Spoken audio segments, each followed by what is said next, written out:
So we shall call this meeting to order. Thanks all for being here today for the March 23rd meeting of the Economic Development Authority for the City of Lynchburg. Let's start with a roll call. Sean Hewitt. Present. Patricia Mosby. Present.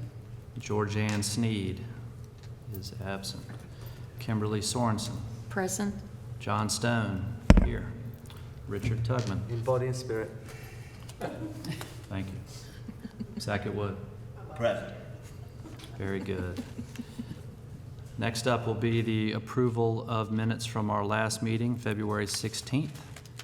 Hopefully you've had a chance to review those minutes. Do we have any comments? I had a question, and I apologise because I probably should know the answer to this. There is, when we went into, is it called executive session? I can't remember what the terminology is. There is, obviously in the information that's available to us, is the right to sell agreement for Jefferson Street, which, if I remember correctly, and I have a distant memory, not distinct, distant memory, that was covered in that session. That obviously isn't then referenced in the minutes for that reason, right? But we don't know what was actually agreed to. So how does that actually get memorialized, I guess is the question. Or is it just... Sorry? On the motion? Yeah, so it's see, I couldn't remember, frankly, what we...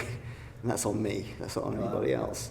I was like, hang on a minute, did we talk about that? So how do you memorialise basically a decision to engage to sell Jefferson, engage with Mr. Reed, when it's not referenced in the minutes, because I presume it was an executive session? That was just my question. It's a procedural question, I guess. I think that was just an update of our selling agreement with him, because we already had one. We already had one, okay, all right. And that is just an update after the RFP process, correct? Yeah. When Coldwell Banker, Rick Reed, was our realtor, we already had an agreement with him. Then we followed the city through an RFP process, I believe, and then he was chosen again. Right. So it was just an update of that. So that was not part of closed session. Okay. So in closed session, if an action's taken, how does that get? You have to come out of closed session to actually take An action. Okay. All right. Okay. Thank you for clarifying that Sorry, for I me. wasn't here. No. This is on me. It's not on Pavlina or on you or anyone else. That was my only question, and that does make sense. So thank you for clarifying that for me. I have no further comments, Mr. Chairman. Thank you. And to continue to clarify that, we did not take any action on anything that went on in closed session. No, that's fine. It's just an update.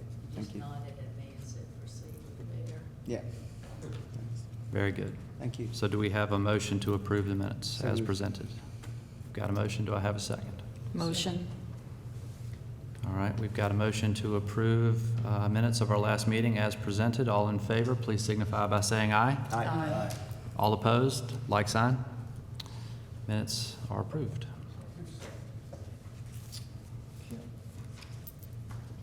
Next up will be to close out our incentive for Tessie Plastics. So, first thing is Tessie has changed their name to Total Plastic Solutions, and they are located in the EDA's Industrial Park, Ivy Creek Innovation.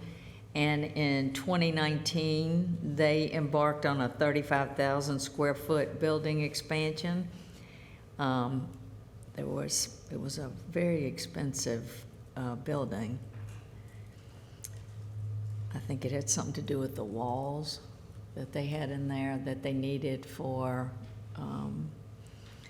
what the plastic extrusion they were doing. So it was $2 million and $7.7 million in building improvements and $2 million in machinery and tools, $94,000 in furniture, fixture, and equipment, the retention of 210 employees, and the addition of 34 new full-time employees at an average salary of $43,000. So this was at the beginning of, COVID happened during their performance agreement. So they have a performance agreement with the EDA, the state of Virginia, because your incentive was used as a match for the state of Virginia for their Commonwealth Opportunity Fund. These types of incentives will not be done unless the municipality the EDA or the IDA of that municipality puts forth an application and matches dollar for dollar. So that's how this works for those of you that haven't been on there. And then we encumber the funds for this project, and we don't pay them out until they finish the project and the project's been verified. So VEDP, Virginia Economic Development Partnership, has been through various iterations of how they handle incentives. They used to pay their incentives out on the front end, AKA Seven Hills Food. And then we're the bill collector on the back end if there's a clawback to be had. And in this particular case, if we look up, it might be somewhere around Appomattox.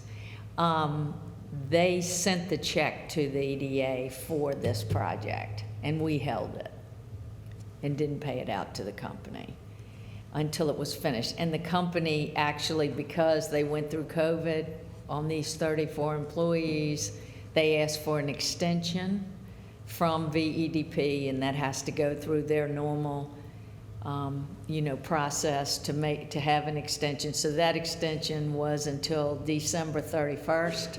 Then they kind of have to wait for the payroll and everything to clear through there. And so it was all just approved. So I gave you all just a copy for those of you that haven't been through this before, is the performance agreement that we had with the company. And now, as we move forward, I believe we'll have several agreements, meaning the state will have an agreement with the company, we will have our own agreement with the company. They'll still allude back to us in here at, through the municipality. And I believe when the check is cut to the business, it will still have to flow through the Economic Development Authority. So your performance agreement is here.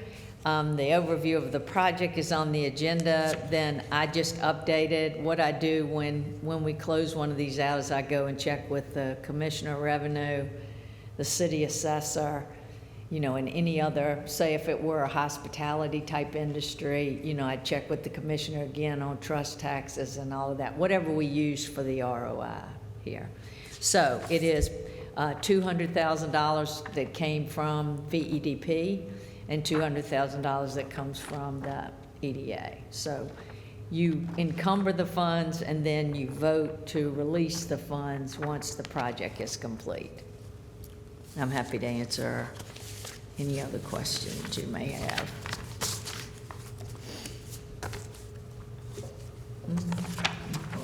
Received a report from VEDP saying that the documentation was sufficient. There's a copy of that letter in the file. From VEDP. So you're recommending we approve? Yeah. Motion. Yep, any questions? So I need a motion to approve the release of the funds. Second. Very good. We've got a motion to release the funds for Tessie Plastics, also known as Total Plastic Solutions, now known as Total Plastic Solutions. All in favor, please signify by saying aye. Aye. All opposed, like sign. Motion is approved. Thank you. Thank you. Staff report? So Sackett helped us out yesterday. What we have done is, if you all remember, we have done several master plans, and that was under the leadership of Reed when he was the interim city manager. We did a couple of master plans to look for available sites or how we might move forward. All sites are expensive to do the due diligence on and bring to some sort of shovel-ready capacity, but the longer you wait, the more expensive it gets.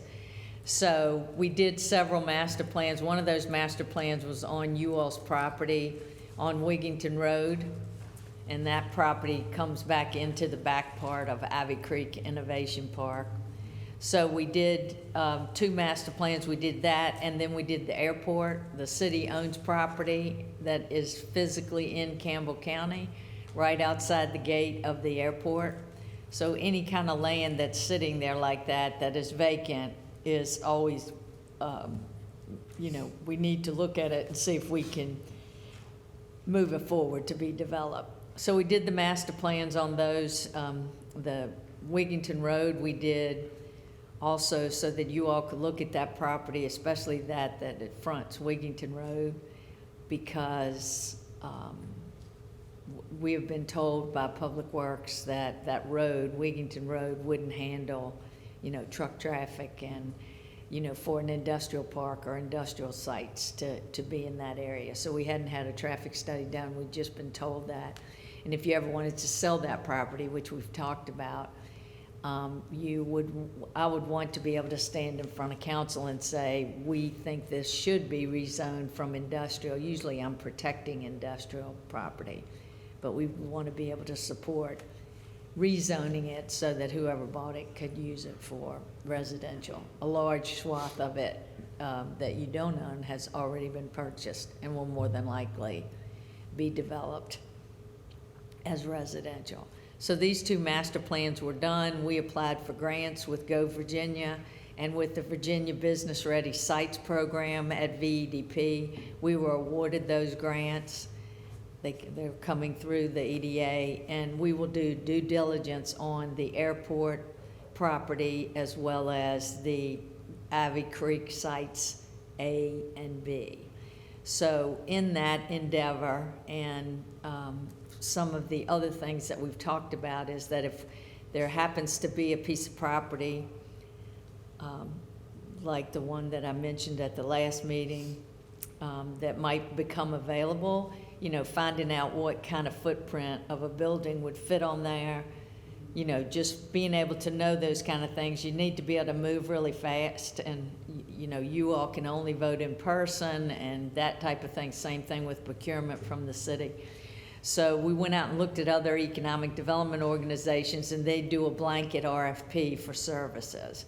So that way they're able to, you know, environmental services, due diligence, structural engineers, you know, site redevelopment, all of those various activities. We put a blanket RFP out through procurement to bring those groups in. We got 18 RFPs. And we went through the list of them yesterday, and Sackett served on that committee to go through there. So what that affords me the ability is that I have, you know, we picked 5 or 7 out of that group, and that way whenever we need something, we can move really fast. We don't have to go through the whole procurement process again. We can say, can you go over and just do a layout for me so that I can take it to the EDA meeting so they could see what kind of footprint could go in there? Or if I need an something environmental, phase 1 to phase 2 that doesn't fit into the brownfields property side of it, that could be done. And it can be done for us on the city side for economic development, and it can be done for the EDA, if the EDA on your property. So that is what we did yesterday, and we need to have consultants do the due diligence on both Ivy Creek and the airport. So we're going to move really rapidly to get that done. So do y'all have any questions about that? Just provides us with a list. It's been through procurement, it's been advertised, and it gives us the ability. I don't normally, if I need something done, I go to one of the other city departments and ask who they have on an annual contract, and that person might not have any idea about doing, you know, site redevelopment or site marketing or environmental, you know, those types of things. So, you know, we specifically ask in these RFPs for economic development. So I told Zach yesterday, he goes, what is all this? I said, no, we had never done this before, so don't feel like you're behind on anything, because we haven't looked through here. But it's really great because we will be able to do that. And like I said, once we are waiting for the Go Virginia contract and everybody till we can get a consultant on board so we can move forward on those, because both of those moved rather rapidly, right? Like 18 months or something like that to spend down those funds that we're going to get. I'm sure all of you know that the city manager presented the 2024 budget, and budget talks continue. Project Starlight is still moving forward. It's always one of those things where I hurry up and then I have to wait on them. So we had a really good meeting with VDP in Richmond last week, and I just await word of, whether or not they accept our proposal for that expansion. We are going to have a tourism partners event. We're calling them partners now because they have responsibility too. We used to call them stakeholders, but that has people thinking you're supposed to always do something for them instead of it being reciprocated, and it needs to be reciprocated. We need to work together. So this is really important. I don't know, given the shape of things, when we came out of the pandemic, it was my thought that where we could see the most revenue growth in the city was going to be on the tourism side, not on the advanced manufacturing side. And the advanced manufacturing side's all great, love those jobs, love all of that, want to do whatever we can to support them. But a lot of times they're contracting, or they're looking at ways to put technology in lieu of the jobs. A lot of times with the advanced manufacturers, the city is employing most of the people that work at those are from the county, right? So we got a lot of work to do. But on the tourism side, and I don't know if I should call it something different. I don't know what makes tourism sound so lightweight, but we are killing it.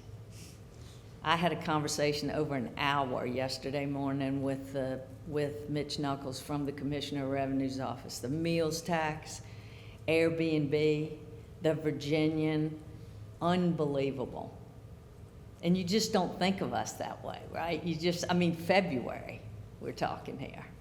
And it is up, significantly. And I'm just gonna stand here and say that I firmly believe that the brand work that this team has done is directly related to that. Because that low-hanging fruit to just let people know what was happening and what you were doing, and really getting it out there in a concerted, professional, well-executed manner. But it blows them away in the commissioner's office, and especially on the Airbnb side. I think we're not able to receive the payments on Airbnb until maybe the fall of 21 or 22. We didn't charge lodging tax on Airbnb rentals until Was it July of 22? 21. Okay, yeah. So we're in our second fiscal year of being able to count income from Airbnb. Curious, do you have some good data on Airbnb of where we were in 2020 to today, and how many units and things? Just be interested to see that. We may have a better handle on it now. Most everything that we do, Sean, is self-reported.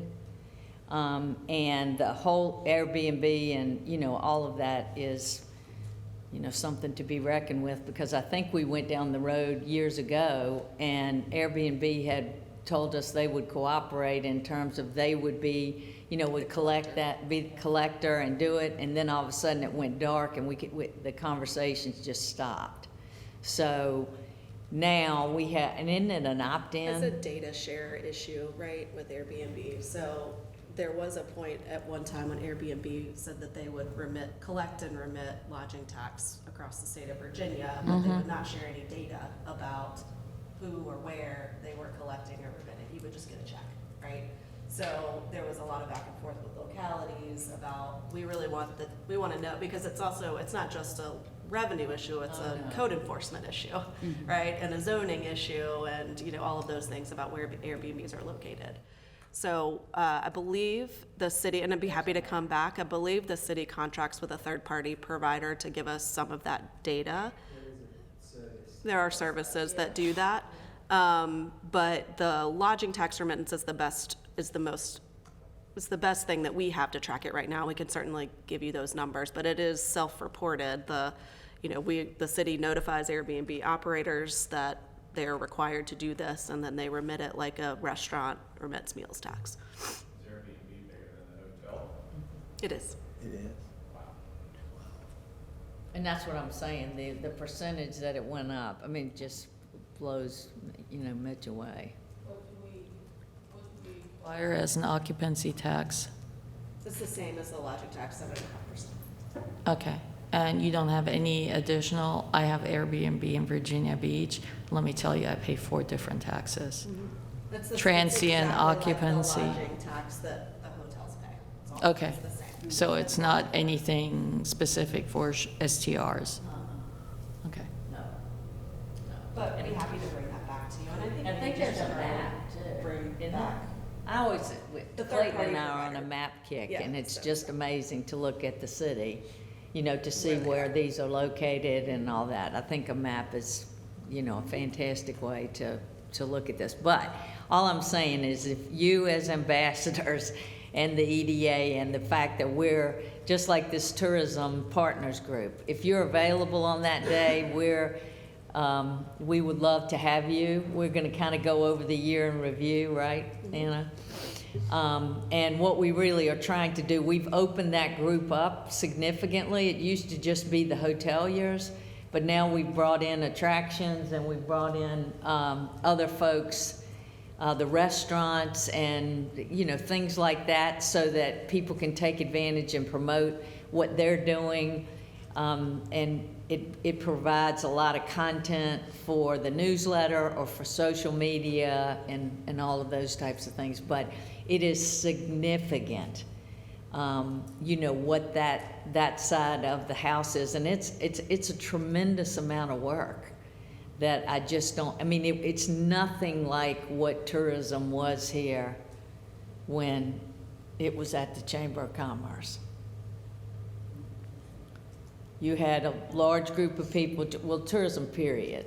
You had a large group of people that went out there to sell something that you probably didn't have any place to put once they did it, right? And this is much more about what do we generate to make people aware of what is going on and try to be out there working with the folks here to see what they've got coming through. Andrew, just this week, I had 4 leads, and that's nothing compared to what he's already got up on the board. And these are all just extra things beyond what's coming through here all the time. So in many cases, when you look at, tourism, when you talk about places like Virginia Beach, where it's very obvious, that's a big part of, what goes on for them, is you have what's called formula funding, where you take a certain amount of the money that's generated by all of that and you plow it back into your efforts and the things that you're doing there.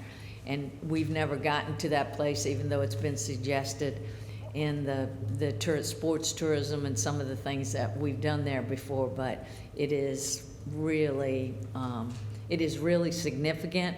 And while you all are the Economic Development Authority, that's why you're an Economic Development Authority, not industrial, is because I want to make you aware of all of that's going on. So we have a date, we have a time and location? Yeah. It's at the Craddock-Terry Mm-hmm. At 8. on March 30th at 8 o'clock. AM. Uh-huh. And we received ARPA funding. Anna's talked to you about that, and I think the ARPA fund is coming through the EDA. And so that funding will be used for wayfinding signs, advertising, and a mural at Amtrak.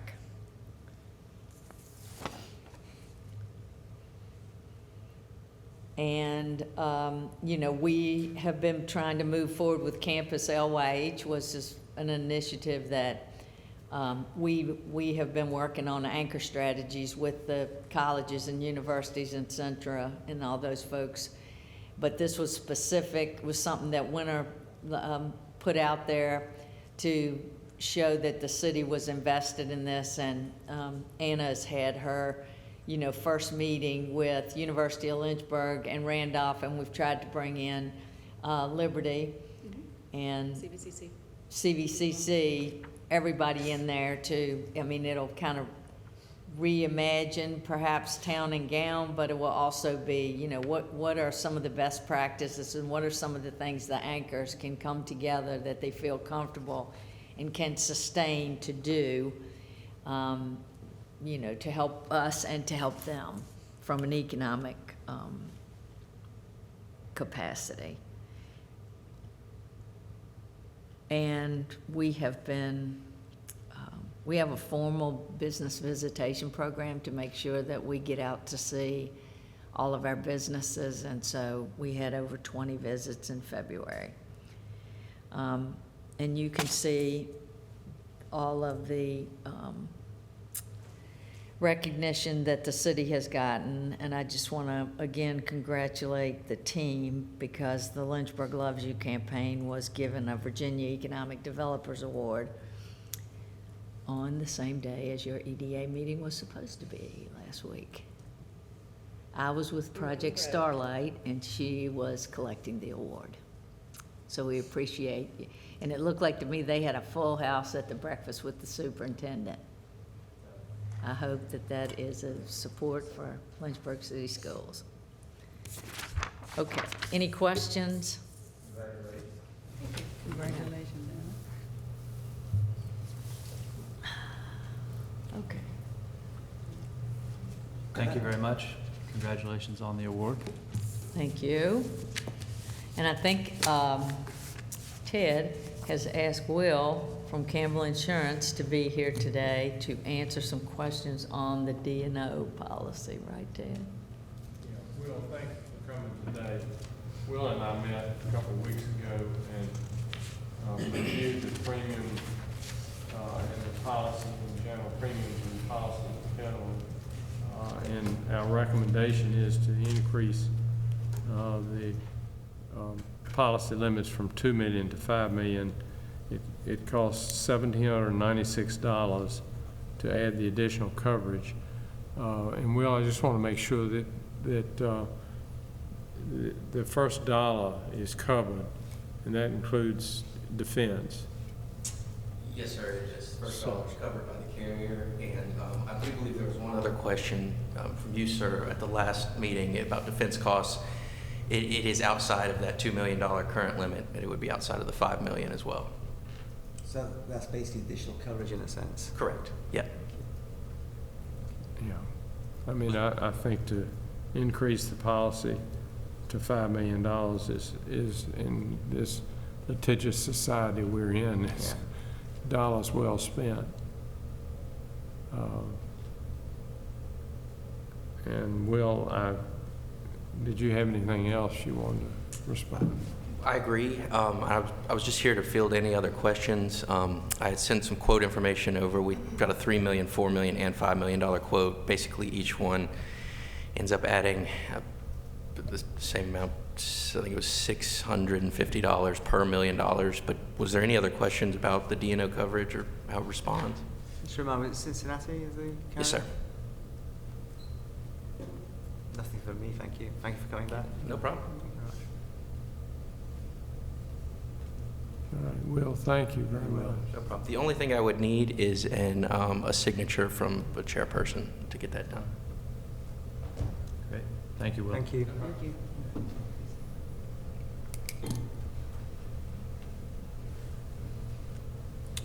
I think that wraps up our agenda for today. Amy's on the way. Can I ask one quick question? Yes, sir. Relating to tourism. Do you anticipate a role we play with the development of the Jones Memorial Library Hotel?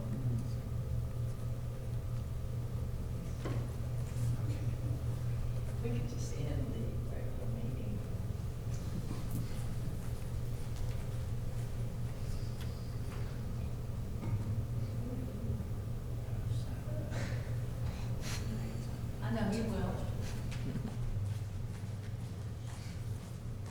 Yeah, but I don't have a pro forma from them right now.